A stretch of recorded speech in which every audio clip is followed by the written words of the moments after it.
बिस्मिल्लाहिर्रहमानिर्रहीम। Dear student, अस्सलाम वालेकुम। स्टूडेंट, आज के लेक्चर में हम डिस्कस करेंगे एक्सरसाइज 6.1 का question number 1। Use matrices. Matrices को यूज़ करते हुए इफ़ पॉसिबल, अगर पॉसिबल हो, to solve the following system of linear equation. ये हमारे पास जो लीनियर इक्वेशन गिवन है, हमने इनको सॉल्व करना है। किस मेथड से? फर्स्ट हम इनको सॉल्व करेंगे इनवेरिएंट मेथड से, एंड सेकंड हम इसी क्वेश्चन को सॉल्व करेंगे क्रैमर रूल से। स्टार्ट करते हैं इनवेरिएंट मेथड से सॉल्व करना। क्वेश्चन नंबर 1 का फर्स्ट पार्ट हमारे पास क्या गिवन है? दो इक्वेशन गिवन है। फर्स्ट इक्वेशन हमारे पास किसकी इक्वल आ रही है? 2x माइनस 2y इक्वल आ रहा है 4 के, एंड सेकेंड इक्वेशन हमारे पास क्या आ रही है? 3x प्लस 2y इक्वल आ रहा है 6 के। स्टेप 1 में हम क्या कर रहे हैं? ये जो हमारे पास दोनों इक्वेशन गिवन है, हमने क्या करना है? उनको मैट्रिसेस की फॉर्म में चेंज करना है। एक्स एंड वाई के जो कोफिशिएंट आ रहे हैं, हमने क्या किया? उसको मैट्रिसेस की फॉर्म में चेंज किया और उसे हमने मैट्रिक्स एम का नाम दे दिया। एक्स का फर्स्ट इक्वेशन में एक्स का जो कोफिशिएंट आ रहा है वो हमारे पास क्या है? 2। नेक्स्ट हमने एक्स का कोफिशिएंट जो 2 आ रहा है उसको लिखा। सेकेंड इक्वेशन में एक्स का जो कोफिशिएंट आ रहा है वो हमारे पास क्या है? 3, तो हमने क्या लिखा? 3। नेक्स्ट हम y के कोफिशिएंट लिखेंगे। y के फर्स्ट इक्वेशन में y का जो कोफिशिएंट आ रहा है वो हमारे पास क्या है? -2। इसी तरह सेकेंड इक्वेशन में y का कोफिशिएंट जो हमारे पास आ रहा है वो क्या है? 2। फर्स्ट मैट्रिक्स जो आ रहा है x एंड y के कोफिशिएंट से हमने उस मैट्रिक्स को m का नाम दे दिया। नेक्स्ट जो हमारे पास एक मैट्रिक्स आ रहा है x एंड y का, उसको हमने, जिसमें x एंड y आ रहे हैं, तो उसको हमने कैपिटल X का नाम दे दिया। हमारे पास राइट हैंड साइड पे जो वैल्यूज आ रही थी 4 एंड 6, उसको भी हमने एक मैट्रिसेस की फॉर्म में लिखा और इस मैट्रिक्स को हमने नाम दे दिया मैट्रिक्स P का। स्टेप 2 में हम क्या करेंगे? ये हमारे पास जो मैट्रिक्स M हमने फाइंड आउट किया है, इस मैट्रिक्स का हम डिटर्मिनेंट लेंगे और हम चेक करेंगे कि ये हमारे पास मैट्रिक्स M जो है ये सिंगुलर है या नॉन सिंगुलर मैट्रिक्स है। मैट्रिक्स M का डिटर्मिनेंट लेंगे तो मैट्रिसेस की फॉर्म में हमारे पास क्या आ रही थी? ब्रैकेट्स यूज़ हो रही थी। उसको हम चेंज करके मैट्रिसेस की क्या कर रहे हैं? हम सिंबल यूज़ कर रहे हैं। ठीक है, मैट्रिसेस है, हम डिटर्मिनेंट में चेंज कर रहे हैं। डिटर्मिनेंट में जब हमने चेंज किया, इसका डिटर्मिनेंट फाइंड आउट करने के लिए हम क्या करेंगे? क्रॉस मल्टीप्लिकेशन करेंगे। 2 को 2 के साथ मल्टीप्लाई करेंगे तो हमारे पास क्या आ जाएगा? 4। सेंटर में कौन सा साइन आ जाएगा? माइनस का, क्योंकि हम डिटर्मिनेंट जब लेते हैं तो साइन सेंटर में कौन सा आ जाता है? माइनस का। नेक्स्ट हम 3 को -2 के साथ मल्टीप्लाई करवाएंगे तो 3 2 ज़ार 6, माइनस को माइनस के साथ मल्टीप्लाई किया तो हमारे पास क्या आ जाएगा? प्लस। 4 प्लस 6 किसके इक्वल आ जाएगा? 10 के।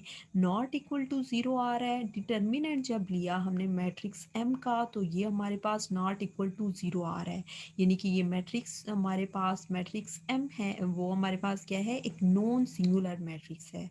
स्टूडेंट, हमारे पास ये मैट्रिक्स M जो आ रहा होगा, ये अगर नॉन सिंगुलर होगा, इसका डिटर्मिनेंट लेने के बाद नॉट इक्वल टू जो वैल्यू आ रही होगी वो नॉट इक्वल टू 0 होगी, तो देन हम आगे Cramer rule and invariant method से इसको सॉल्व कर सकते हैं। अगर हमारे पास मैट्रिक्स M का डिटर्मिनेंट इक्वल टू 0 आ जाता है तो देन हम इन इनवेरिएंट एंड क्रैमर रूल से इस क्वेश्चन को सॉल्व नहीं कर सकते।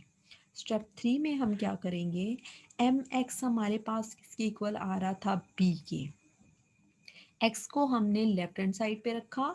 एम को जब हम लेफ्ट हैंड साइड से राइट हैंड साइड पे लेके जाएंगे तो एम जब लेफ्ट हैंड साइड से राइट हैंड साइड पे जाएगा तो हमारे पास क्या आ जाएगा? एम का इनवर्स, और वो बी के साथ मल्टीप्लाई हो जाएगा। एक्स मैट्रिक्स किसके इक्वल आ रहा था? एक्स मैट्रिक्स जो हमने फाइंड आउट किया था उसकी जगह हमने एक्स मैट्रिक्स की वैल्यू पुटिंग कर ली। एक्स एंड वाई के इक्वल था, एंड बी मैट्रिक्स इक्वल आ रहा था 4 एंड 6 के। बी मैट्रिक्स की बी की जगह हमने बी मैट्रिक्स जो आ रहा था उसको हमने लिखा। नेक्स्ट हम क्या फाइंड आउट कर रहे हैं? मैट्रिक्स एम का इन्वर्स ले लेंगे, तो एम के इन्वर्स का हमारे पास क्या फार्मूला था, adjoint of M divided by determinant of M. Determinant of M यानी कि डिटर्मिनेंट ऑफ मैट्रिक्स एम हमने फाइंड आउट कर लिया है, वो हमारे पास किसके इक्वल था, 10 की। हमने उसकी वैल्यू पुटिंग कर दी है। एडजॉइंट में हम क्या कर रहे होते हैं, ये जो हमारे पास दो आ रहे हैं डिजिट, हमने इन दोनों की क्या करनी है, प्लेस चेंज करनी है, इन दोनों की जगह चेंज कर देनी है। और इन दोनों ये जो हमारे पास नंबर आ रहे हैं, इन दोनों के हम क्या कर रहे होते हैं, साइन चेंज कर रहे होते हैं। नेक्स्ट हम इस मैट्रिक्स का मैट्रिक्स एम का ज्वाइंट जो आ जाएगा हमारे पास, उसको हम क्या करेंगे, बी मैट्रिक्स के दोनों एलिमेंट के साथ मल्टीप्लाई करवा देंगे। फर्स्ट हमने 2 को 4 के साथ मल्टीप्लाई करवाया, 2 4s आर 8, सेंटर में कौन सा साइन आ जाएगा, प्लस का। देन हम 2 को 6 के साथ मल्टीप्लाई करवाएंगे तो 2 3s आर 2 को हम 6 के साथ मल्टीप्लाई करवाएंगे तो 2 6 आर 12। नेक्स्ट हम 3 को मल्टीप्लाई करवा रहे हैं 4 के साथ, 3 4s आर 12, और साइन कौन सा यूज़ होगा, माइनस का। सेंटर में कौन सा साइन आ रहा है, प्लस। नेक्स्ट हम 2 को मल्टीप्लाई करवा रहे हैं 6 के साथ तो 2 6 आर 12। 8 प्लस 12 हमारे पास किसके इक्वल आ जाएगा, 20 के। Minus 12 plus 12 opposite sign use हो रहे हैं तो हमारे पास किसके इक्वल आ जाएगा, 0 के। 20 डिवाइडेड बाई 10 करेंगे तो 10 1s आर 10, 10 2s आर 20। इसी तरह 0 डिवाइडेड बाई जब 10 करेंगे तो हमारे पास किसके इक्वल आ जाएगा, 0 के। ये मैट्रिक्स हमारे पास किसके इक्वल आ रहा था, x एंड y के। तो x की वैल्यू हमारे पास कौन सी होगी, x की वैल्यू हमारे पास आ रही है 2 के, एंड y की वैल्यू हमारे पास क्या आ रही है, 0 के। नेक्स्ट इसी क्वेश्चन को हम सॉल्व करते हैं क्रैमर रूल से।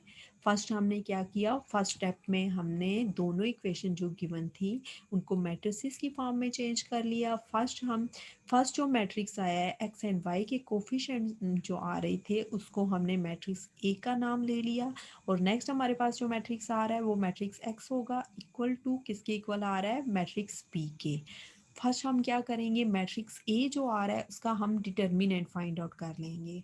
डिटर्मिनेंट का हमने साइन यूज़ किया, क्रॉस मल्टीप्लिकेशन करवा देंगे। सेंटर में डिटर्मिनेंट के लिए कौन सा साइन यूज़ कर रहे होते हैं, माइनस का। 2 को 2 के साथ मल्टीप्लाई किया 4।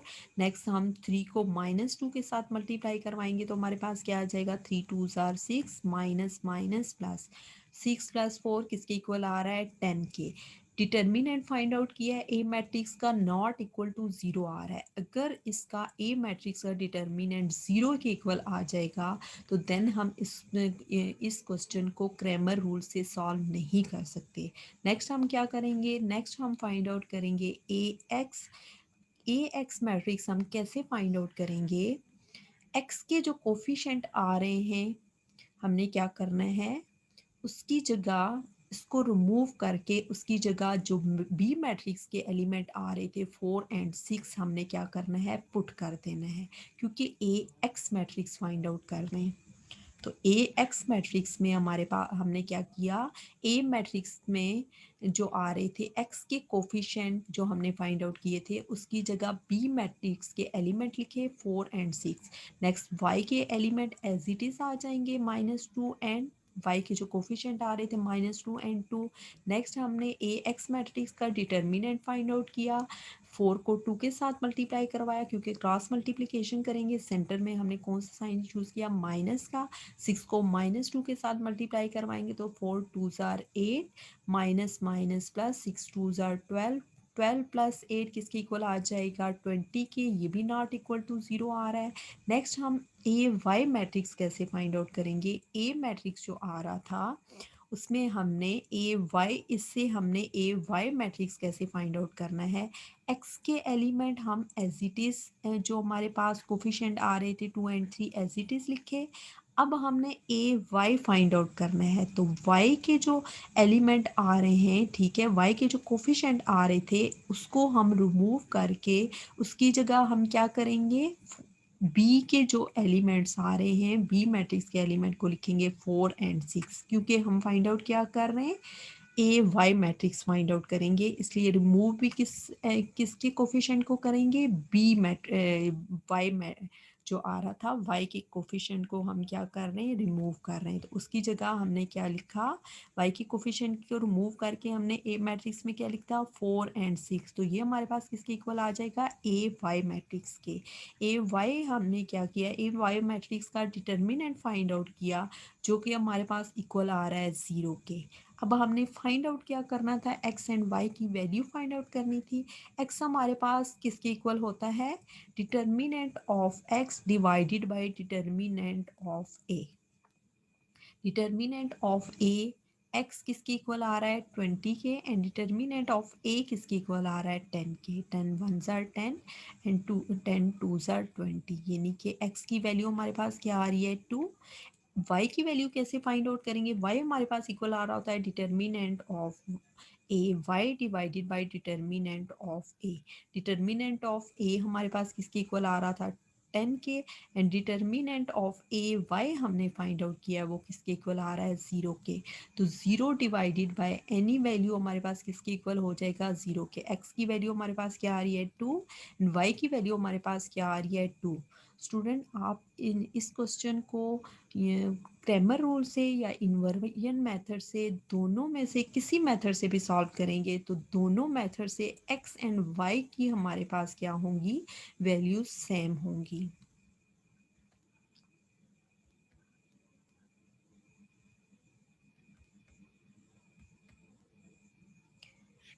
थैंक यू स्टूडेंट, अल्लाह हाफिज़।